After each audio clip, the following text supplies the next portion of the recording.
إن الحمد لله نحمده ونستعينه ونستغفره ونعوذ بالله من شرور أنفسنا ومن سيئات أعمالنا من يهده الله فلا مضل له ومن يضلل فلا هادي له أشهد أن لا إله إلا الله وحده لا شريك له وأشهد أن محمدا عبده ورسوله يا أيها الذين آمنوا اتقوا الله حق تقاته ولا تموتن إلا وأنتم مسلمون يا أيها الناس اتقوا ربكم الذي خلقكم من نفس واحدة وخلق منها زوجها وبث منهما رجالا كثيرا ونساء واتقوا الله الذي تساءلون به والأرحام إن الله كان عليكم رقيبا يا أيها الذين آمنوا اتقوا الله وقولوا قولا سديدا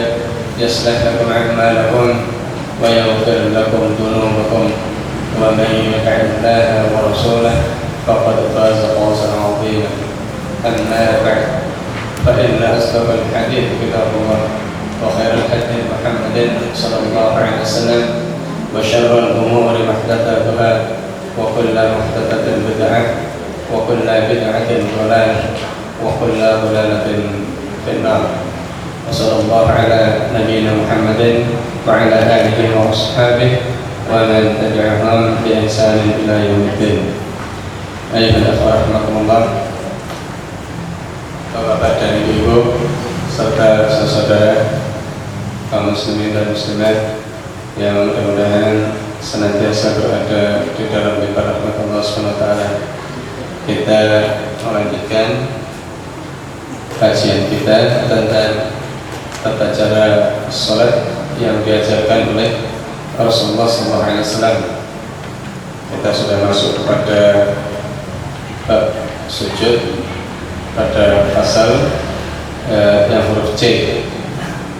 Jadi kita lanjutkan yang dulu, yakni perselisihan atau perbedaan pendapat di kalangan umat Islam tentang mana lebih dulu meletakkan lutut atau meletakkan tangan lebih dulu di dalam sujud.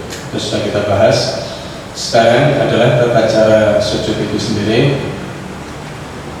yakni ketika sujud meletakkan kedua tangan itu sejajar dengan bahu atau sejajar dengan telinga, sebagaimana dalam sebuah hadits yang bersumber dari sahabat Abu Hamid As-Sa'idi. Dia berkata, jadi ini sebuah hadits yang cukup panjang yang dimana dia menceritakan sifat salatnya Rasulullah SAW. Dan dia berkata, "Thumma sajada fa'amkana anfahu wa jabhatahu wa nahiyatihi an janbaihi wa wada'a kaffaihi khatwa mankibaihi."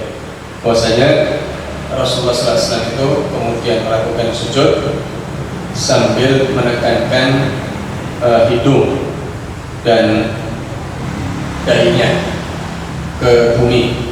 Jadi tidak diangkat-angkat, tetapi diletakkan dan sedikit ditekan. Bukan parah sekali, maksudnya itu jangan sampai kita itu malas-malas dalam bersujud. Sebagaimana dalam hadits yang bersumber dari sahabat Ibnu Abbas radhiyallahu anhu, dia berkata Rasulullah SAW bersabda, "Umirtu an asjuda ala sab'ati a'dham." Aku diperintah sujud atas 7 anggota, 7 tulang. Ala jabhati wa asyara ila ala anfi. Kemudian Nabi berisyarat kepada hidungnya. Jadi yang pertama adalah sujud itu mesti di atas dahi, dan Nabi SAW berisyarat dengan hidungnya. Jadi dahi dengan hidung itu dihitung satu titik, satu tempat sujud.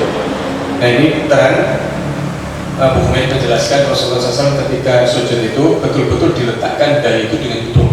Jadi bukan dahi saja atau bukan hidung saja, tapi dua-duanya diletakkan di bumi, di lantai.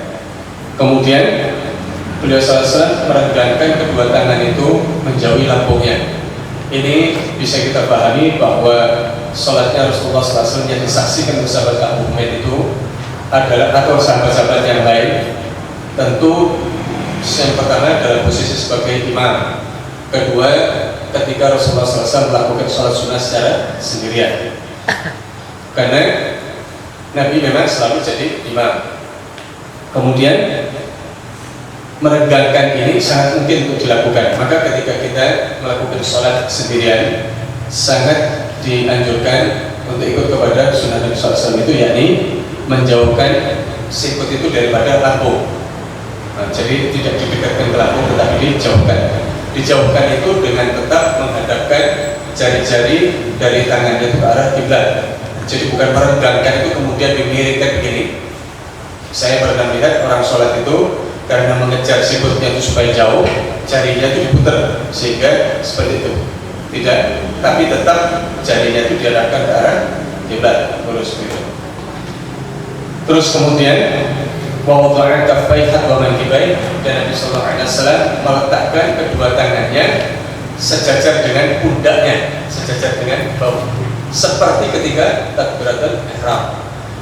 Ketika takbiratul ihram itu diangkat tangan sejajar dengan bahu atau sejajar dengan telinga. Untuk riwayat ini yang saya kutip dari Sunan Abi Dawud dalam kitab sholatnya, dalam kitab sunannya, dalam kitab sholat bab yang ke-109 hadis nomor 734 dengan derajat yang sahih. Jadi salah satu contoh cara sujud yang diajar Rasulullah SAW adalah ketika di lantai itu diletakkan saja dengan bau. Terus kemudian yang kedua, diletakkan sejajar dengan telinga, sebagaimana yang disampaikan sahabat Wa'il Al-Hadrami annahu an Nabi sallallahu alaihi wasallam hina sajada wa yadahi qaribatan min udunayhi, bahwasanya Wa'il bin Hujr ini melihat Nabi sallallahu alaihi wasallam ketika sujud, yakni seperti apa?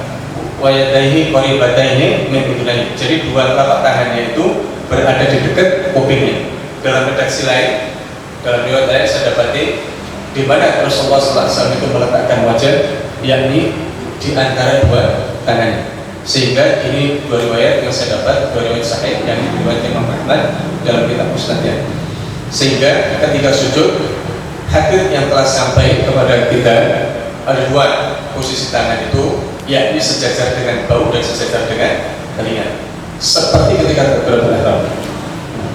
Maka kalau Anda kata nanti ada riwayat-riwayat yang lain yang luput dari pengetahuan saya, itu boleh ditambahkan ya, kalau ada kata artinya sampai. Tapi sampai sejauh ini saya dapat hanya dua tempat, sejajar dengan bahu dan sejajar dengan dua telinga. Terus bagaimana sujudnya orang yang biasanya diletakkan di samping pahanya? Pernah lihat ya? Ketika sujud, coba saya minta satu orang untuk memperagakan yang belum dapat makalah belanja ya. Kalau sujud saya butuh satu orang, anak muda boleh, jangan malu. Nah ini yang berat. Nah sujud ada di sini supaya yang lain bisa lihat. Coba sekarang sujud aja, langsung aja sujud. Telapak tangan itu, ya, telapak tangan itu ditaruh di sama, juga begitu. Telapak tangan ditaruh di antara telinganya, di dekat telinga maksud saya, di dekat telinga. Yang satu di pundak. Nah, bukan satu di depan, satu di belakang. Maksudnya satu orang itu atau kamera di situ, kamera di situ. Nah, ngadep ke sini, jangan gitu, ngadep ke siapa? Nah, ngadep ke sini. Saya mau berhadapan. Taruh tangan sejajar dengan pundak, Mas taruh tangan sejajar telinga. Nah, kurang lebih habis seperti itu.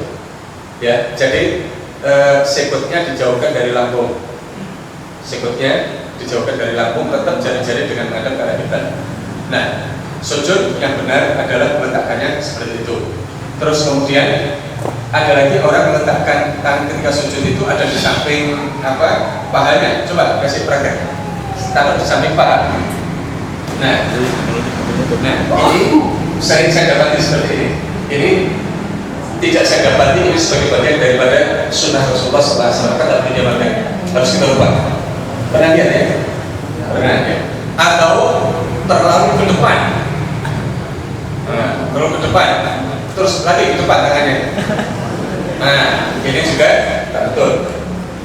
C di dekat telinga atau di dekat pundak sejajar dengan pundak yang juga Terus kemudian yang kedua, ketika sujud ini berbeda keadaannya dengan ketika rukuk. Kalau ketika rukuk tangan itu diperintahkan untuk dikembangkan. Ketika rukuk tangan itu dikembangkan. Saya minta satu orang lain untuk nggak apa-apa.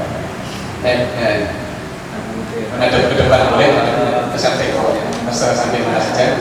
Nah, coba ketika rukuk tangannya dikembangkan. Pas di lutut. Nah itu ketika rukuk dikembangkan. Tapi ketika sujud tangan itu dirapatkan. Jadi kalau rukuk dibuka, ketika sujud dirapatkan. Terus jari-jari dihadapkan ke arah kiblat. Ya, baik. Sebagaimana hadits yang bersumber dari sahabat Wa'il bin Hujr radhiyallahu anhu, anna Nabi sallallahu alaihi wasallam kana idza raka'a farraja baina asabi'ihi wa idza sajada dhamma asabi'ahu. Nabi sallallahu alaihi wasallam ketika rukuk itu dikembangkan jarinya, maka dan ketika sujud dirapatkan jari-jarinya. Hadits ini diriwayatkan oleh Imam Al-Hakim dan beliau mengarahkan jari-jarinya itu ke arah kiblat, sebagaimana dalam hadits yang diriwayatkan Imam Baihaqi dalam kitab Sunannya, Sunan Kubra, bersumber dari sahabat Al-Bara bin Azib halaman 70 itu. Dia berkata, karena Nabi sallallahu alaihi wasallam idza raka'a basata dhahrahu wa idza sajada wajjaha asabi'ahu qiblat kiblat. Bahwasanya Rasulullah sallallahu alaihi wasallam ketika sujud, beliau itu meluruskan punggungnya. Jadi punggungnya itu diluruskan, tidak membungkuk ketika sujud. Nah, saya coba sekarang prakteknya sujud. Satu lagi, kalau ya, sabar, sengaja tonton. Nah, ketika sujud, ini tentu kalau tempatnya ideal. Kalau tempatnya sempit memang agak sedikit repot mempraktekkan ini. Coba sujud. Nah, kalau panjang bisa. Jadi yang dimaksud meluruskan punggung ini lurus. Nggak tahu kalau bokongnya besar, ganjel. Membungkuk.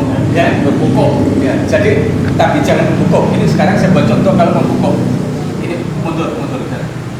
Nah, sehingga ini terlihat seperti gundukan. Maka bukan membungkuk yang diajarkan Rasulullah SAW, tetapi kayak tadi itu. Nah, jadi ini tapi bukan cembung, cekung. Karena kepanjangan terus jadi cekung, jangan. Pokoknya ininya mesti lurus. Ya. Jadi kalau rata itu datar begini, ini lurus. Ya, baik, syukur.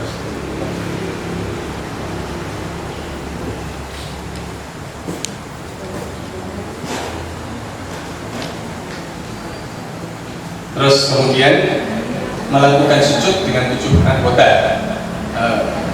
Bersumber dari sahabat Ibnu Abbas radhiyallahu anhu, dia berkata, qala Nabi sallallahu alaihi wasallam, "Umirtu an asjuda 'ala sab'ati a'dham, 'ala jabhati wa asyara bi yadihi 'ala anfi wal yadaini war rukbatain wa atrafal qadamain."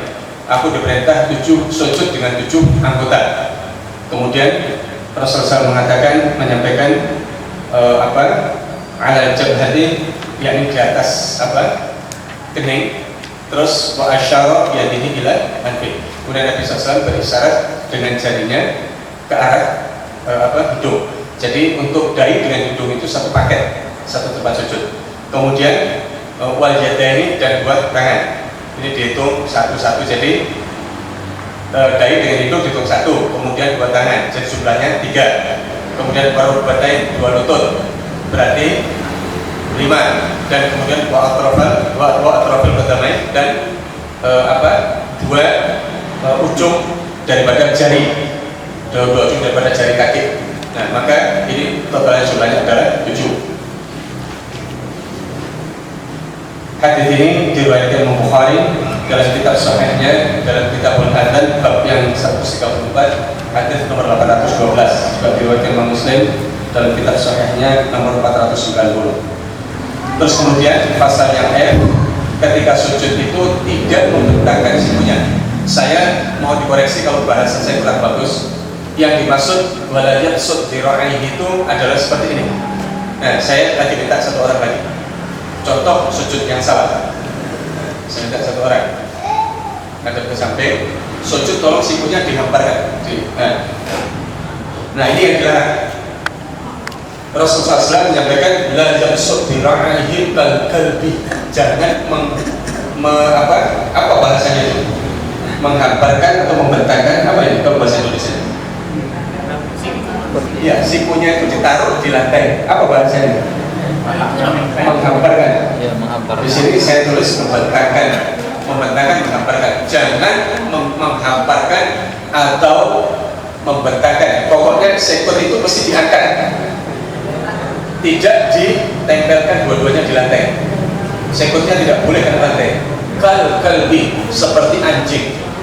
Bahasanya memang begitu. Mohon maaf kalau agak kasar. Memang bahasanya di dalam hadis itu begitu. Kalbi seperti anjing yang lagi mau sujud, lagi mau balik anjingnya. Jadi anjing kan seperti itu. Maka kita tidak diperbolehkan melakukan sujud dengan membentangkan menghamparkan siku tersebut. Pak, bagaimana Pak? Kalau kemarin saya sujudnya begitu terus tidak apa-apa. Namanya itu belum sampai. Tapi setelah kita ikut pengajian ini kita jadi sadar itu adalah kesalahan yang memang harus kita ubah. Jadi nanti malam kalau sholat malam, besok sholat subuh dan seterusnya mesti diangkat. Ya. Baik. Hadisnya adalah sahih diriwayatkan Imam Bukhari dalam kitab Mawqitus Shalah bab yang ke-8 hadis 532. Juga diriwayatkan Imam Muslim nomor 493. Kemudian yang G, merapatkan dan menegakkan kedua kaki serta ujung jari kaki dari depan ke arah kiblat. Jadi kalau sujud dua kaki itu bukan jauh-jauh gini, tetapi didekatkan. Nah, sekarang saya butuh model lagi ngadepnya ke arah kiblat supaya di belakang bisa tahu. Tapi gawat ada di ya, dirapatkan. Oke, saya belum lihat. Nah itu. Jadi dua apa ini namanya? Tumit ini dirapatkan. Terus jari-jarinya ini bukan diterbangkan begitu, tapi dihadapkan ke arah kiblat. Ya kalau kakinya sakit nggak usah. Nah, jadi kalau ini ditekan, ya, tekan gitu. Jadi dua-duanya dirapatkan dan jari kakinya itu ditekuk dihadapkan ke arah kiblat. Jadi bukan ujung jarinya dihadapkan ke arah bumi. Kalau kita angkat kan ngadepnya ke arah bumi. Jadi bukan ngadep ke arah bumi tapi ditekuk, ujung jarinya dihadapkan ke arah kiblat. Coba sekali lagi. Nah, sebisa yang kita lakukan. Pak, kalau asam uratnya kumat gimana? Ya kalau sudah kondisi seperti itu darurat ya, kita ambil keringanan agama. Biasa kami sedang itu Ya, yang kita bicarakan ini adalah tata cara sujud yang standar. Kalau kemudian ada udzur syar'i, misalnya usia sudah udzur berat, tulangnya sudah berat diperlakukan seperti itu, jangan dipaksa nanti patah. Jadi kita kembali kepada rukhsah yang ditawarkan Rasulullah SAW, kita melakukan bisyai'in fa'tu minhu mastata'tum. Kalau aku perintah engkau mengerjakan sesuatu, kerjakan semampu yang bisa kamu lakukan. Jadi kalau umpama bisanya itu cuma jarinya nempel sedikit, ya sudah itu saja. Atau kalau umpama itu nempel juga bisa dihamparkan begitu juga tidak apa-apa. Kalau memang tidak bisa, yang kita bicarakan ini adalah pedoman standar. Ini usaha kita untuk melakukannya seperti itu. Terus hari-hari bisa, suatu ketika asam urat kambuh. Kalau asam urat kambuh itu kan kaki nggak bisa, tulang sakit. Maka kalau sudah seperti itu lakukan sebisa yang bisa kita lakukannya. Baik. Jadi di sini saya kutipkan beberapa seperti dari Aisyah dari Nabi SAW. Dia bercerita, Bapak Rasulullah SAW ma'i ala firashi. Saya pernah kehilangan Nabi SAW, padahal sebelumnya beliau bersama denganku di pembaringanku. Maka kemudian aku mendapati beliau sedang sujud dengan merapatkan kedua tumitnya dan jari-jari kakinya dihadapkan ke arah kiblat. Yang diriwayatkan Imam Ad-Darimi dalam kitab Sunannya dengan sanad yang sahih, kemudian diriwayatkan Imam Ibnu Hibban, Ibnu Huzaimah, Al-Baihaqi dan lain-lain, keseluruhan dengan sanad yang sahih. Terus kemudian bersumber dari Aisyah, dia bercerita bahwa suatu ketika dia kehilangan sama, ya, kurang lebih ceritanya itu bahwasanya suatu ketika dia kehilangan Rasulullah SAW dari tempat tidurnya, maka Aisyah itu meraba-raba. Ini isyarat apa? Bahwa ketika itu memang tidurnya tidak ada lampu dan gelap. Jadi Aisyah itu mencari itu dengan meraba-raba, maka terpegang oleh bagian telapak kaki Nabi SAW, bagian bawahnya. Terus kemudian ketika itu beliau berada di masjid dalam keadaan sujud ya, sambil menegakkan kedua tumitnya. Jadi ketika itu ditegakkan tumitnya. Haditsnya saya diriwayatkan Imam Muslim. Inilah yang menjadi pertimbangan Imam Ahmad, Imam Hanafi dan Imam Malik, bahwa bersentuhan laki-laki dan perempuan itu tidak membatalkan wudu. Bahwasanya di dalam Al-Quran ada sebutan aula masluhun nisa, atau menyentuh perempuan. Nah, menyentuh perempuan itu kalau dari sisi bahasa bisa diartikan macam-macam, bisa diartikan menyentuh biasa dan seterusnya. Ada banyak makna itu. Maka sebagian ulama mengartikan ayat itu hanya dari sisi bahasa. Sementara Imam Malik, Imam Ahmad, dan Imam Syafi'i tadi itu ya, melihat dari sisi bahasa. Sementara Imam Syafi'i pernah berujar, ada sebuah hadis yang sampai pada Imam Syafi'i bahwa Nabi SAW mencium salah satu istrinya kemudian berangkat ke masjid. Imam Syafi'i berujar, andai kata hadis itu sahih, maka saya berpendapat bersentuh itu tidak membatalkan itu. Ini seorang Imam Syafi'i yang luar biasa. Maka di sini saya punya pendapat Allah a'lam, bahwa andai kata hadis ini yang sudah sahih secara riwayat telah sampai kepada Imam Syafi'i, tentu Imam Syafi'i juga akan berkata bahwa bersentuh itu juga tidak membatalkan wudu. Dan Imam Syafi'i berkata begitu. Yang sampai kepada beliau adalah hadis tentang Nabi mencium istrinya, tapi hadis ini tidak sahih. Imam Syafi'i berkata, andai kata hadis itu sahih, saya akan berpendapat menyentuh itu tidak membatalkan wudu. Sementara hadis ini derajatnya sahih. Nah, seperti itu. Hanya saja tidak disebut-sebut oleh Imam Syafi'i dalam fatwanya. Maka kita beranggapan bahwa hadis ini mungkin tidak sampai kepada Imam Syafi'i, tapi sampai kepada Imam Hanafi, Imam Malik, Imam Ahmad bin Hanbal. Jadi Aisyah pegang. Tapi orang-orang yang sepaham dengan istilah Imam Syafi'i, yang menyentuh perempuan itu membatalkan wudu, ini mentakwil keadaan ini, bahwa mungkin ketika itu Nabi SAW itu sujud dengan pakai sepatu atau pakai kaos kaki, pakai penutup. Mungkin seperti itu sehingga Nabi tidak membatalkan sholatnya, terus saja walaupun disentuh Aisyah. Terus orang yang mengatakan tidak batal bersentuh laki dan perempuan mengatakan begini, kalau mungkin pakai kaos kaki, mungkin juga tidak pakai kaos kaki. Sama-sama mungkin ya. Yang jelas dohirnya riwayat ini, Aisyah menyentuh kaki Nabi SAW ketika itu Nabi sedang sujud mengerjakan sholat itu, dan Nabi tidak membatalkan wudunya. Haditsnya adalah sahih dari Imam Muslim. Dan kemudian yang tidak menempelkan perut paha, maksudnya itu tidak menjadikan paha itu menahan beban perut. Nah, saya butuh model lagi.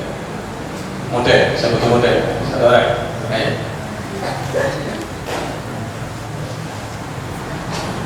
Coba saya. Ada di sini boleh, di sana boleh. Ya, sujud. Tapi perutnya itu tempelkan ke paha, atau kurang lebih gini. Saya contohkan, coba. Di beban badan itu ditempelkan ke paha. Mestinya diangkat, dijauhkan perut itu dari paha. Ya,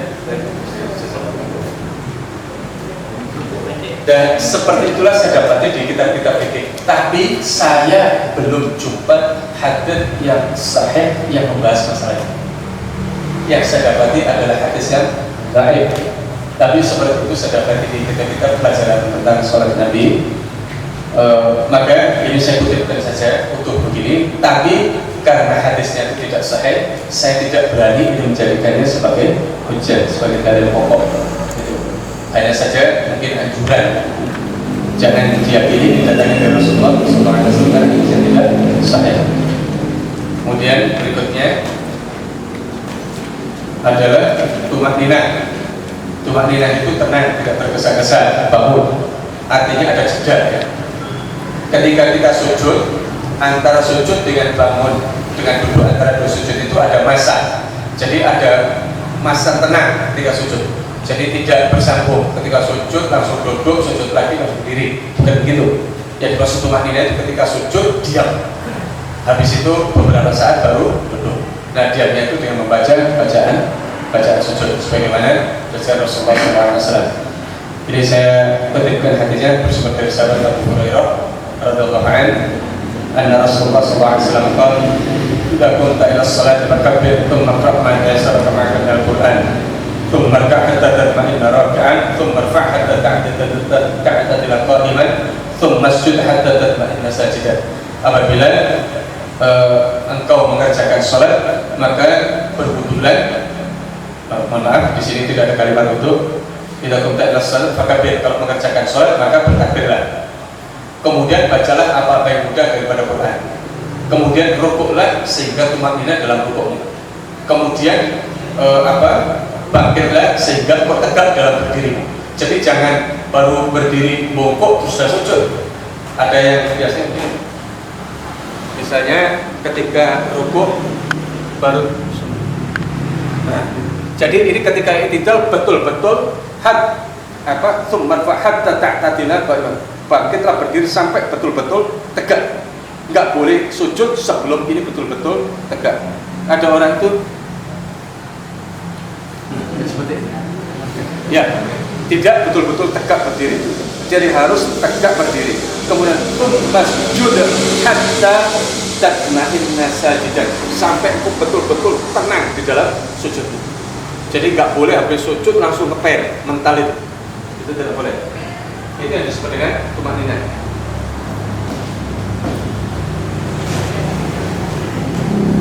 Baik. Terus kemudian membaca beberapa macam bacaan sujud yang diajarkan Rasulullah SAW.